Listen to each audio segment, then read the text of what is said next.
जय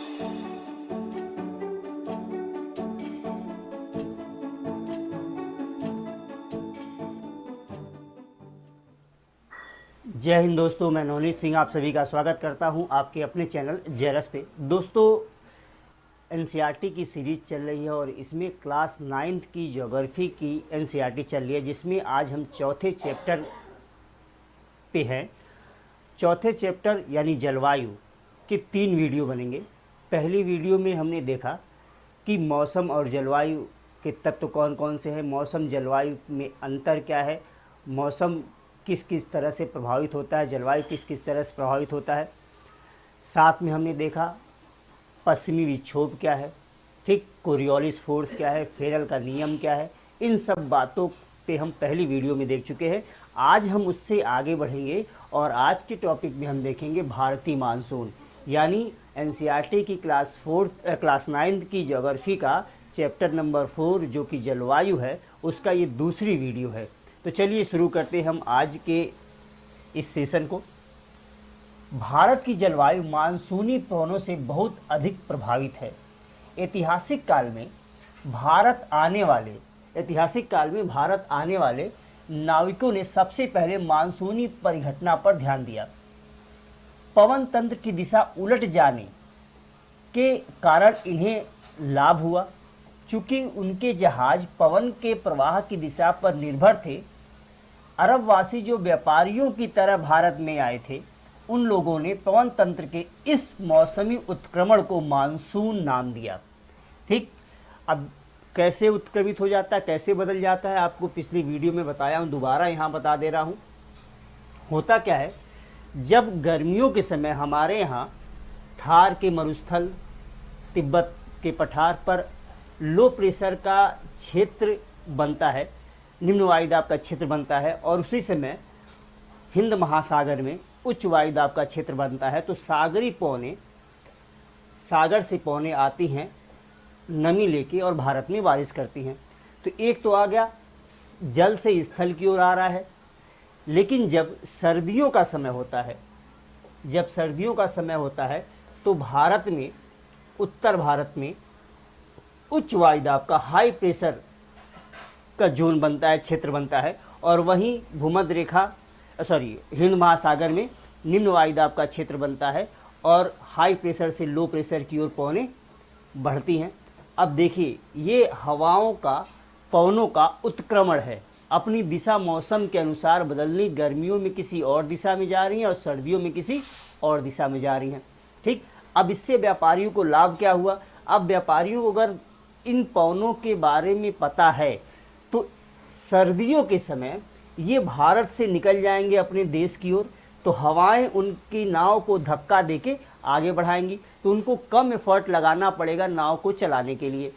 दूसरा, और गर्मियों के समय जब पवन स्थल की ओर चलेगी समुद्र से, तो वो अपने देश से चलेंगे और पवनें इनको धक्का देके हमारे देश में लाएंगी। तो ये उत्क्रमण का फायदा मिला और इसे अरबवासियों ने क्या नाम दे दिया? मानसून का नाम दे दिया। चलिए आगे देखते हैं। मानसून का प्रभाव उष्णकटिबंधीय क्षेत्रों में लगभग 20 अंश उत्तर एवं 20 अंश दक्षिण अक्षांश के बीच रहता है।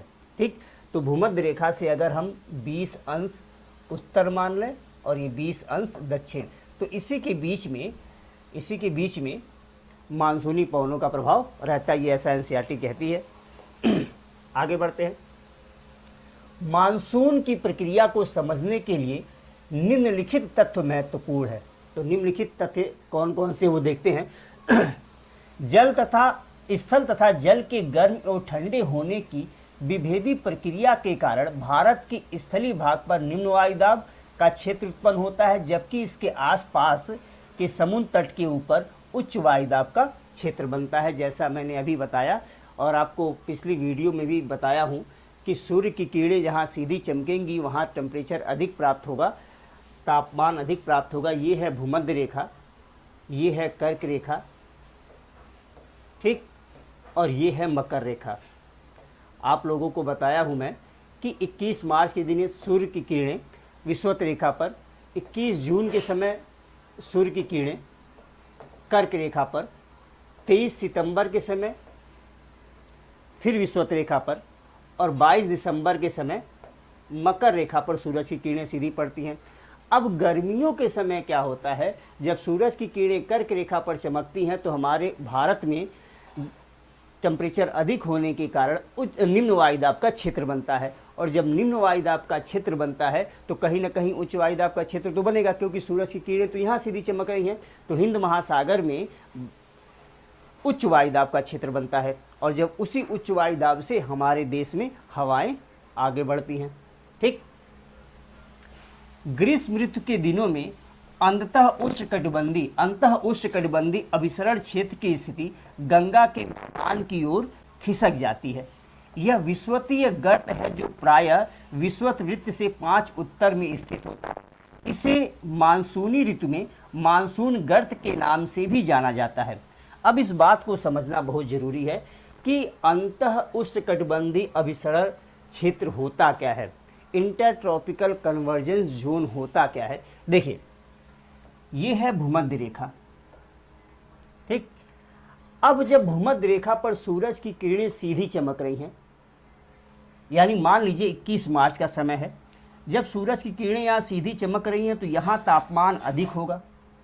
अगर तापमान अधिक होगा तो इसका मतलब यहाँ की हवाएं गर्म होके ऊपर उठेंगी, तो यहाँ पे निम्न वायुदाब बनेगा, यानी भूमध्य रेखा के आसपास के क्षेत्रों में निम्न वायुदाब बनेगा।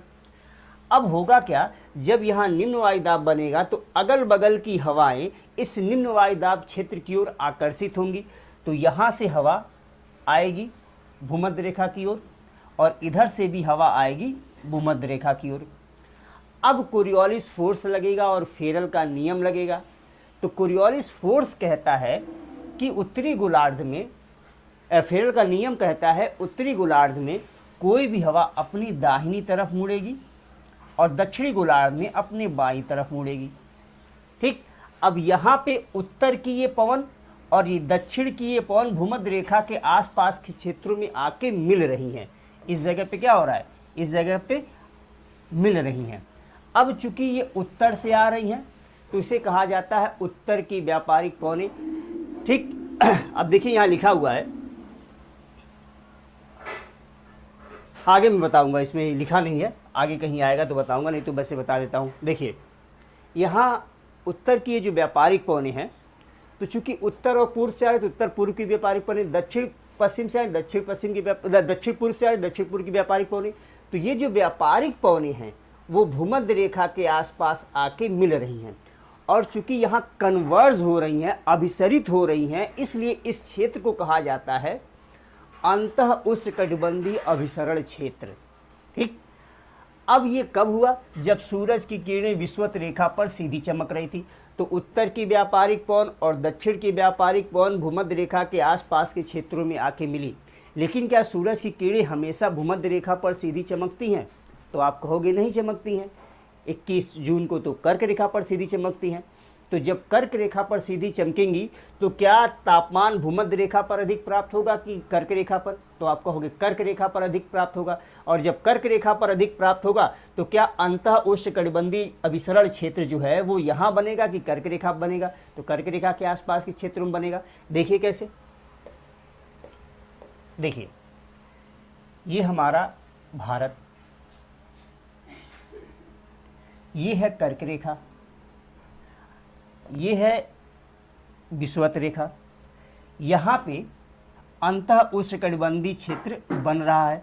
कब? 21 मार्च के आसपास के समय में।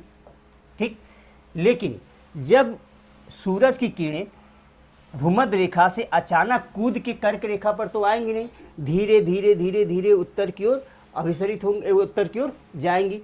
तो जब सूरज की किरणें मान लीजिए इस लाइन पर सीधी चमक रही हैं, 8 डिग्री उत्तरी अक्षांश पर सीधी चमक रही हैं सूरज की किरणें, तो इस भाग पर तापमान अधिक होगा और यहाँ पे निम्न वायुदाब का क्षेत्र बनेगा। और जब यहाँ तापमान अधिक होगा, निम्न वायुदाब का क्षेत्र बनेगा, तो उत्तर की व्यापारिक पवनें इस जगह पर और दक्षिण की व्यापारिक पवनें आएंगी इस जगह पर मिलेंगी। तो अंतः उष्णकटिबंधीय क्षेत्र पहले जो भूमध्य रेखा के आसपास के क्षेत्रों में थी वो अब कहाँ आ जाएगी? वो आ जाएगी आपके 8 अंश अक्षांश के पास। मान लीजिए अब सूर्य की किरणें आ गई 16 अंश अक्षांश के पास। अब यहाँ पे 16 डिग्री के पास आ गए, 16 अंश उत्तरी अक्षांश के पास। सूरज की किरणें यहाँ सीधी चमक रही हैं, इस क्षेत्र में सीधी चमक रही हैं, तो इस लाइन पे तापमान अधिक होगा और यहाँ वायु दाब कम होगा। ठीक, और उत्तर की व्यापारिक पौने और दक्षिण की व्यापारिक पौने अब यहाँ आ जाएंगी, तो अंतः उष्णकटिबंधीय क्षेत्र क्या होगा 16 अंश अक्षांश के पास बनेगा। इसके बाद 23.5 डिग्री पर सूरज की किरणें अगर सीधी चमकने लगे, जब 23.5 डिग्री पे चमकेंगी तो उत्तर की व्यापारिक पौने यहाँ पे और यहाँ पे आके मिलेंगी। ठीक, तो अंतः उष्णकटिबंधीय अभिसरण क्षेत्र यहाँ बनेगा। ठीक, तो लेकिन एकदम ऐसे सीधी लाइन में नहीं बनता है, इस पे भी स्थल और जल का प्रभाव बनता है, इसलिए वो मोड़ पड़ जाते हैं। ठीक, लेकिन इतना तो आप समझ गए कि अंतः उष्णकटिबंधीय क्षेत्र जो है वो हमेशा एक जगह नहीं रहता है, सूर्य की गति के साथ ही वो भी क्या होता है, उत्तर दक्षिण की ओर गतिमान होता है।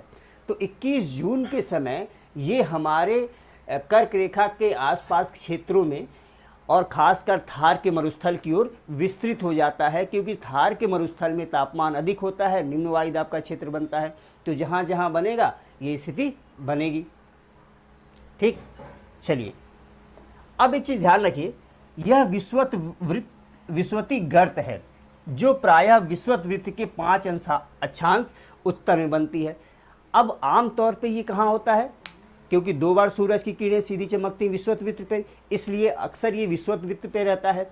लेकिन मार्च से जून तक उत्तर की ओर जाता है, फिर जून से सितंबर तक दक्षिण की ओर आता है उत्तरी गोलार्ध में ही, उसके बाद सितंबर से लेकर दिसंबर तक दक्षिणी गोलार्ध में, और फिर दिसंबर से मार्च तक दक्षिणी गोलार्ध से उत्तर की ओर बढ़ता है। तो ये क्रम चलता रहता है अंतः उष्णकटिबंधीय अभिसरण क्षेत्र का। ठीक, और ये बहुत इंपॉर्टेंट है क्योंकि ये लो प्रेशर का क्षेत्र होता है, निम्न वायु दाब का क्षेत्र होता है। तो जहाँ निम्न वायु दाब होगा उधर ही हवाएं अट्रैक्ट होंगी, वहीं हवाएं आकर्षित होंगी, उधर की ओर हवाएं जाएंगी। चूँकि समुद्र से आएंगी, तो समुद्र से आएंगी तो नमी लेके आएंगी और भारत में बारिश करेंगी, जो कि मानसूनी वर्षा होगी। तो ये भी मानसून के लिए बहुत ही महत्वपूर्ण है अंतः उष्णकटिबंधीय अभिसरण क्षेत्र। दूसरी बात है, हिंद महासागर में मेडागास्कर के पूर्व में लगभग 20 डिग्री दक्षिण अक्षांश के उत्तर में उच्च वायु दाब वाला क्षेत्र बनता है। देखिए बेसिकली है क्या, मान लीजिए हम अफ्रीका महाद्वीप में गए, ठीक है, अब ये है मेडागास्कर, तो मेडागास्कर के उत्तर में इस रीजन में पूरे हाई प्रेशर का जोन बनता है और ये हमारा है भारत। अब इस हाई प्रेशर के जोन से, और ये मान लीजिए भूमध्य रेखा है, तो इस हाई प्रेशर के जोन से हवाएं पहले तो फेरल के नियम को फॉलो करके अपने बाएं तरफ मुड़ती हैं, फिर फेरल के नियम को फॉलो करके दाहिनी तरफ मुड़ती हैं। और यहाँ क्यों मुड़ती हैं, क्योंकि ये लो प्रेशर का जोन होता है। तो दक्षिणी अक्षांश में उच्च वायु दाब का क्षेत्र बनता है 20 डिग्री अक्षांश के आसपास मेडागास्कर के पूर्व में। तो ये भी भारतीय मानसून के लिए बहुत इंपॉर्टेंट हो जाता है। ये जितना ही अधिक उच्च वायु दाब का क्षेत्र बनेगा उतनी ही अच्छी बारिश होगी, यानी उतना ही अच्छा मानसून रहेगा हमारे देश में।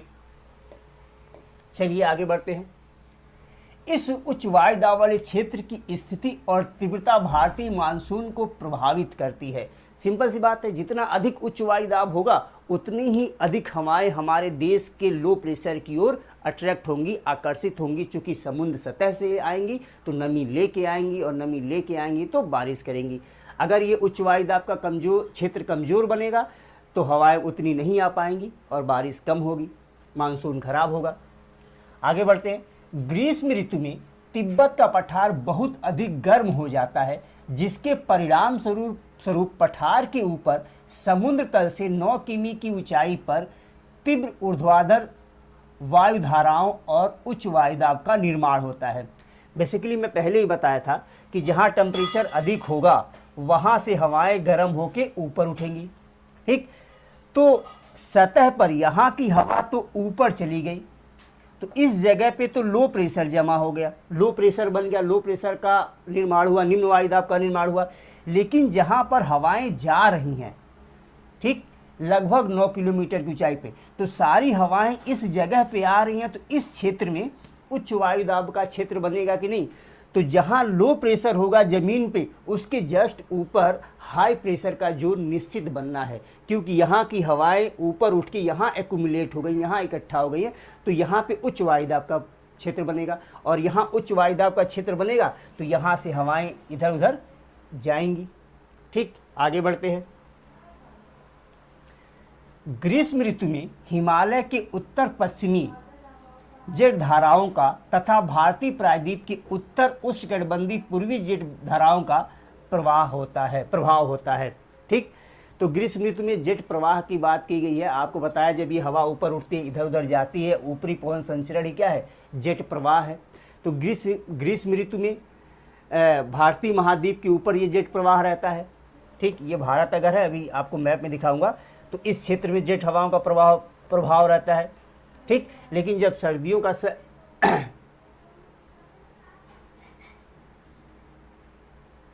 ग्रीष्म ऋतु में एक लाइन ध्यान रखिएगा, ग्रीष्म ऋतु में हिमालय के उत्तर में ये पश्चिमी जेट चला जाता है। ये हिमालय है तो हिमालय के उत्तर में पश्चिमी जेट चला जाता है, और सर्दियों के समय यही पश्चिमी जेट क्या होता है, हिमालय के दक्षिण में आ जाता है। ठीक, चूंकि यहाँ नहीं लिखा है, मैं बता दिया आपको। चलिए आगे बढ़ते हैं। अंतः उष्णकटिबंधीय अभिसरण क्षेत्र, ये विषुवतीय अक्षांशों में विस्तृत गर्त एवं निम्न दाब का क्षेत्र होता है। यहीं पर उत्तर पूर्व एवं दक्षिण पूर्व व्यापारिक पवनें आपस में मिलती हैं।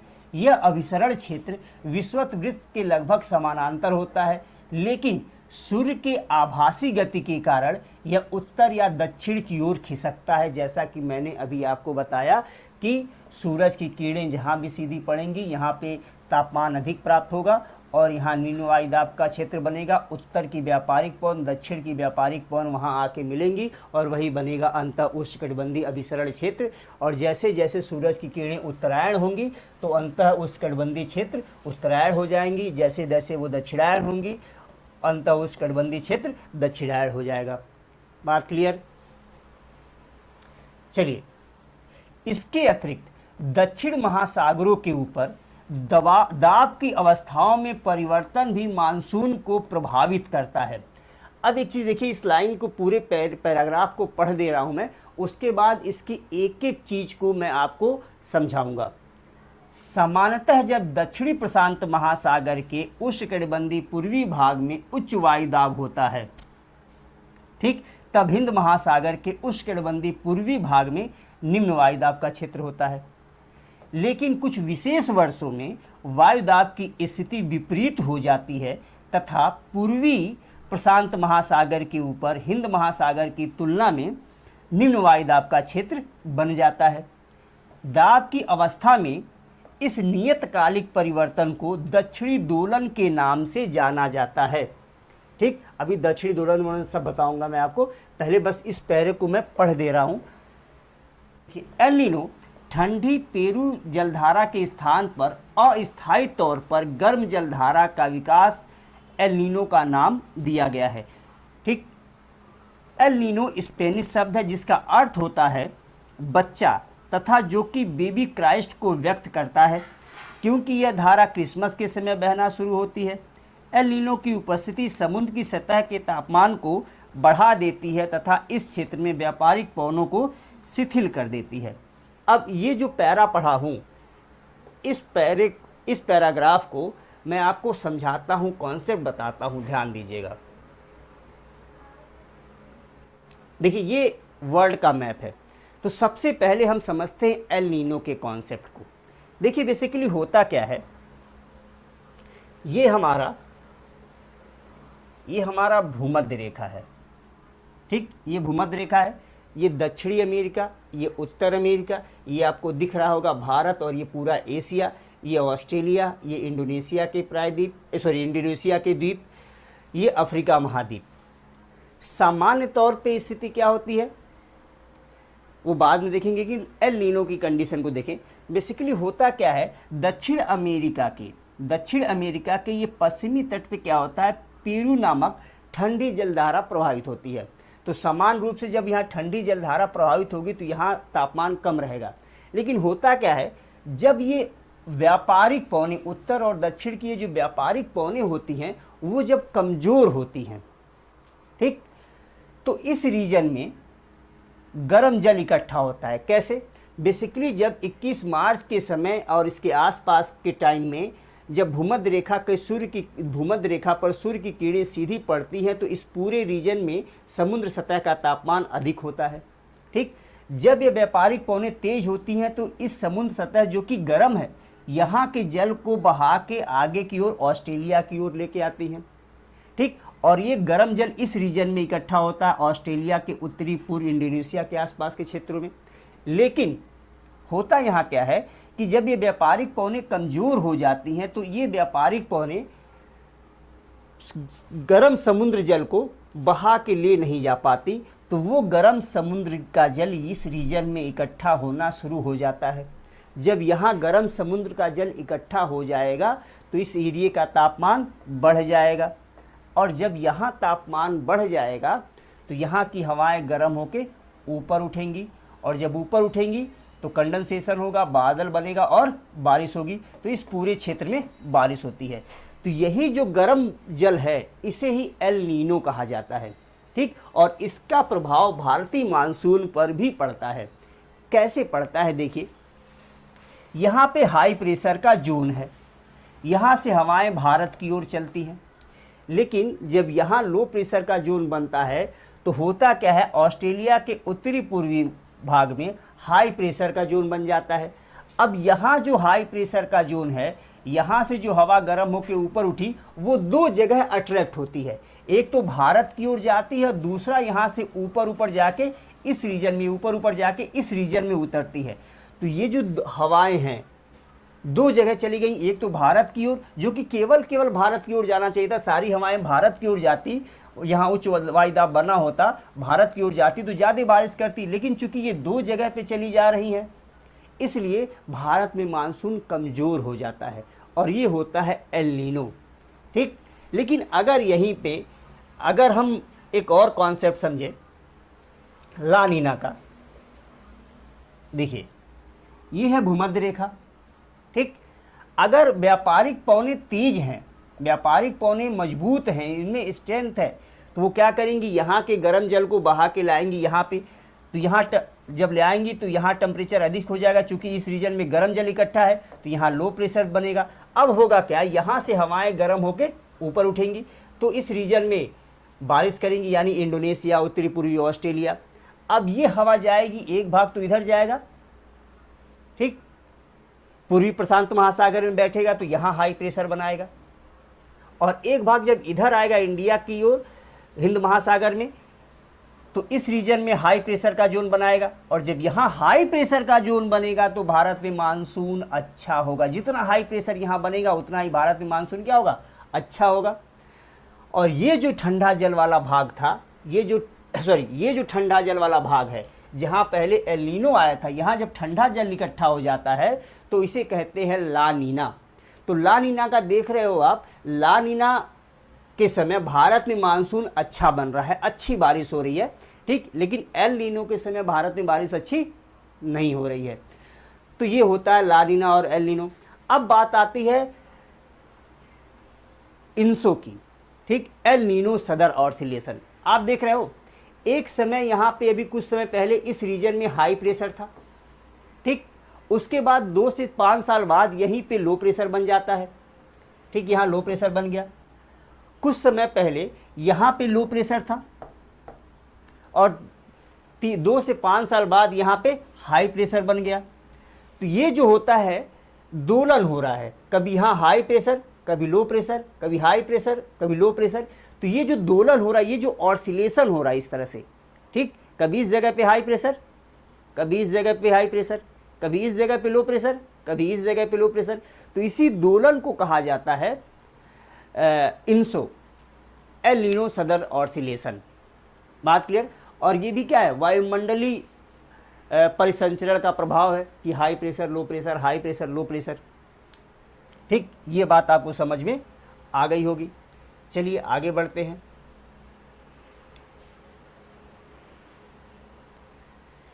चलिए इंसो की परिघटना आप लोग समझ गए, एल नीनो समझ गए।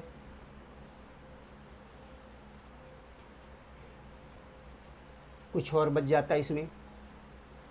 हाँ, कुछ एक चीज बच रहा है जो मैं पीछे,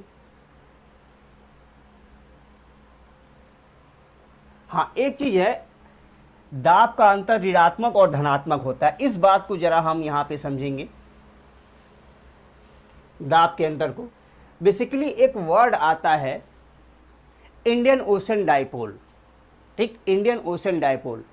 तो होता इसमें क्या है कि जब हिंद महासागर के इस क्षेत्र में तापमान अधिक होता है और प्रेशर कम होता है, ठीक, तापमान अधिक होता है, प्रेशर कम होता है। दूसरी जगह इस क्षेत्र में तापमान कम होता है और प्रेशर अधिक होता है। आप देख रहे हो, तापमान अधिक, यहां तापमान कम। तो जब यहां तापमान अधिक होता है तो इसे कहते हैं पॉजिटिव ओआईडी, ठीक। और जब इसी की जगह पे कुछ वर्षों में ऐसा हो जाता है कि इस रीजन में तापमान कम हो जाता है और प्रेशर अधिक हो जाता है, तो इसे कहते हैं negative IOD, negative Indian Ocean dipole. अब सोचिए, अगर इस भाग में तापमान थोड़ा अधिक रहेगा इसकी तुलना में, तो इस भाग के समुद्र सतह के ऊपर नमी की मात्रा रहेगी। देखिए अब हम तुलना करें इस और इस जगह पे, कंफ्यूज मत होइएगा, एल नीनो की कहानी हम अलग देखे हैं, इसको हम अलग देख रहे हैं।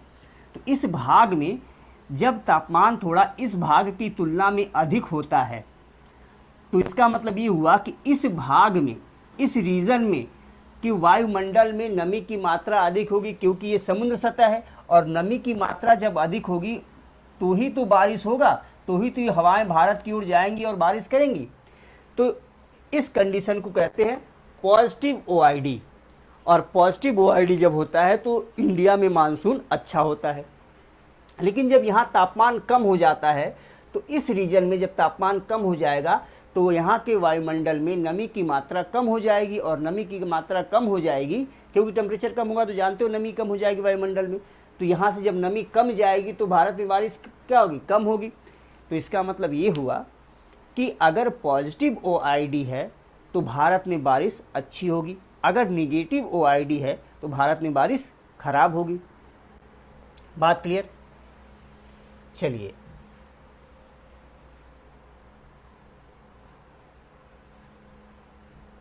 अब आ गया मानसून का आगमन एवं वापसी।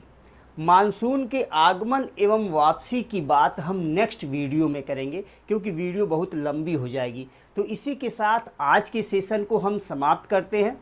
जय हिंद।